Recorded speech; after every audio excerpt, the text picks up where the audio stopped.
So guys, जैसा कि हमने पिछले एपिसोड में देखा कि जियोयान ने फ्लेम सीड को निगल लिया था और वो उसे रिफाइन करने में कामयाब रहा, जिससे उसकी पावर 4 लेवल में बढ़ गई और वो 4 स्टार फाइट मास्टर बन गया। फिर जियोयान ने फ्लेम मंत्र बनाने की कोशिश की, पर एवरली फ्लेम उसे मार रही थी, इसलिए याओ लाओ ने उसकी मदद की, जिससे जियोयान ने क्यू मेथड के जुआन क्लास को मिडिल लेवल पर पहुंचा दिया और जियोयान बोडोंग की तरफ निकल गया था। फिर अब हमें दिखाया जाता है कि जियोयान बोडोंग के पास पहुंच जाता है। बोडोंग उसे कहते हैं कि छोटे लड़के, तुम लौट आए, वास्तव में तुमने मुझे बहुत प्रतीक्षा करवाई। जियोयान उन्हें सेंट धतूरा दिखाता है और कहता है कि इस चीज की तलाश करना बहुत मुश्किल था। बोडोंग उसे लेने लगते हैं, पर जियोयान उन्हें वो नहीं देता और कहता है कि मैं आपके कहे इंग्रेडिएंट को ला चुका हूँ, इसीलिए आपको मुझे वो नक्शे का टुकड़ा दे देना चाहिए। बोडोंग कहते हैं कि हमारी डील हुई थी कि तुम्हें मेरी सील तोड़ने के लिए पिल बनानी होगी, उसके बाद मैं तुम्हें मैप का टुकड़ा दूंगा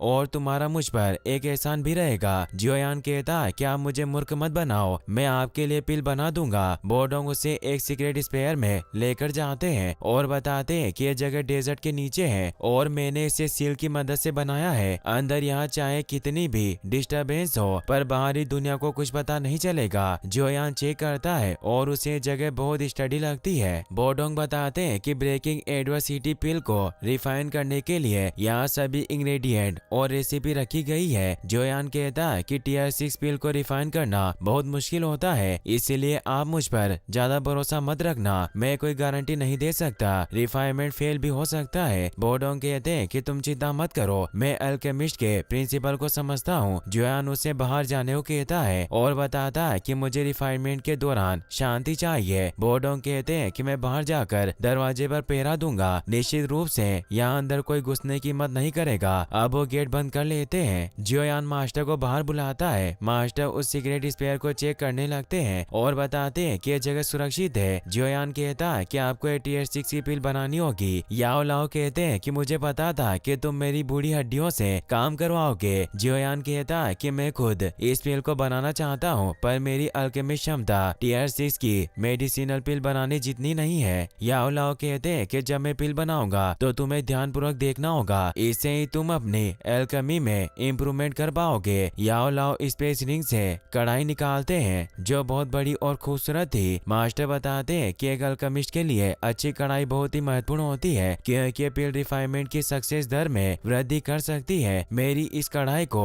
ब्लैक डीमन नाम से जाना जाता है। अब वो अपनी चिलिंग फ्लेम से पिल बनाने लग जाते हैं। वो सभी इंग्रेडिएंट को कढ़ाई में डालकर गर्म करने लगते हैं। कई घंटे गुजर जाते हैं, पिल अब बनने लगती है। मास्टर उसमें बोन चिलिंग फ्लेम की स्पेशल आइस बॉडी कोंगुलेटेड डालते हैं, जिससे वो पिल बनकर तैयार हो जाती है। उस टीयर 6 पिल की पावर बहुत ज्यादा होती है। उस पिल ने खुद की स्पिरिट को डेवलप कर लिया था, इसीलिए वो भागने लगती है। मास्टर उसे पकड़ लेते हैं और उसे जियोयान को दे देते हैं। जियोयान बाहर आ जाता है। बोडोंग पूछते हैं कि क्या तुमने पिल बना ली, तो जियोयान उन्हें ब्रेकिंग एडवर्सिटी पिल देता है, जिसे देखकर बोडोंग हैरान होते हैं, क्योंकि उन्हें भी विश्वास नहीं था कि जियोयान इतनी छोटी उम्र में टीयर 6 पिल बना लेगा। जियोयान उनसे मैप का टुकड़ा मांगता है। बोडोंग कहते हैं कि पहले मुझे पुष्टि करनी होगी कि ये ब्रेकिंग पिल असली है या नहीं, फिर मैं तुम्हें वो मैप का टुकड़ा दे दूंगा। जियोयान उन्हें कहता है कि मैंने आपकी दी हुई रेसिपी के हिसाब से ही ये पिल बनाई है, इसे लेने के बाद भी अगर आपकी सील नहीं टूटी तो क्या आप मुझ पर ब्लेम लगाओगे, जबकि मैंने इसे बनाने के लिए कितने जोखिम उठाए। मैं मेडुसा से भिड़ गया और अपनी जान पर खेलकर इस पिल को बनाया, पर आप इन बातों को इग्नोर कर रहे हो। याओ लाओ मनी मन में जियोयान को कहते हैं कि तुम बात करने में बहुत माहिर होते जा रहे हो। बोडोंग कहते हैं कि तुम निश्चित रहो, अगर ये ब्रेकिंग पिल थोड़ा सा भी प्रभाव पैदा करेगी तो मैं अपनी बात से पीछे नहीं हटूंगा। और वो ब्रेकिंग पिल को लेने के लिए चले जाते हैं ताकि अपनी सील ब्रेक कर सके। जियोयान को डर होता है कि बोडोंग अपनी पावर मिलने के बाद कहीं उस पर हमला न कर दे। बोडोंग उस पिल को निगल जाते हैं। उस पिल की वजह से बोडोंग की सील टूट जाती है और अब उनकी पावर वापस लौट चुकी थी। वो वापस से फाइट एम्परर बन गए थे।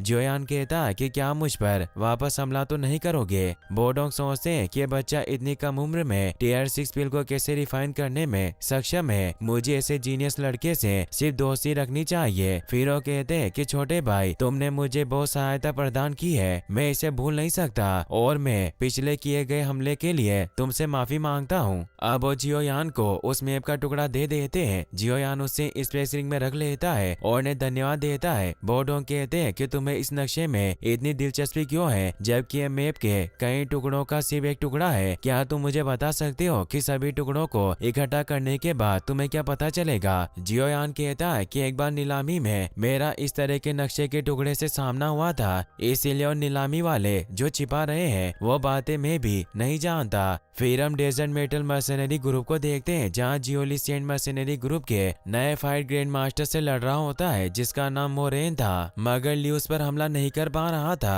मोरेन ली की हर एक चाल को पहले ही अंदाजा लगा लेता है जिससे वो उसके वार से बचता हुआ ली पर जोरदार हमला करता है जिससे वो घायल हुआ नीचे जाने लगता है। मोरान उसके चेहरे पर पैर रख देता है। यह देखकर जियोडिंग को गुस्सा आता है और उस पर हमला करने के लिए बढ़ता है, पर मोरेन उस पर भी हमला करके घायल कर देता है। मोरेन तलवार उठाकर जियोली को मारने लगता है, मगर तभी जियोयान अपनी सोर्ड से उसे दूर कर देता है और उस पर हमला करता है। जियोयान अपने भाइयों को घायल देखकर मोरान से कहता है कि आज मैं तुम्हें नहीं छोड़ूंगा। फिर वो ली को उठाकर अपने भाई के पास लेकर जाता है और अपने बड़े भाई से सॉरी कहता है कि मैं देर से आया, पर आप चिंता ना करें, मैं इसे संभाल लूंगा, और वो इलाज के लिए उन्हें पिल देता है। जियोडिंग बताता है कि इसका नाम मोरेन है और ये 1 स्टार फाइट ग्रैंड मास्टर है और इसका क्यू मेथड अर्थ एफिनिटी है। जियोयान अपने मास्टर से कहता है कि इस बार आपको मेरी सहायता करने की कोई जरूरत नहीं है, मैं खुद ही इससे निपट लूंगा। जियोयान अपने डू क्यू को एक्टिवेट कर लेता है। मोरेन जियोयान से कहता है कि अभी भी वक्त है, मेरे सामने घुटने टेक कर माफी मांग लो, मैं तुम्हें जिंदा छोड़ दूंगा। जियोयान गुस्से में उस पर हमला करता है, मगर वो आसानी से उसके वार से बच रहा था। वो जियोयान पर हमला करके उसे दूर गिरा देता है और उसके मुंह पर पैर रख देता है। जियोयान उसका पैर पकड़ लेता है और उसे उठाकर हवा में उड़ाता हुआ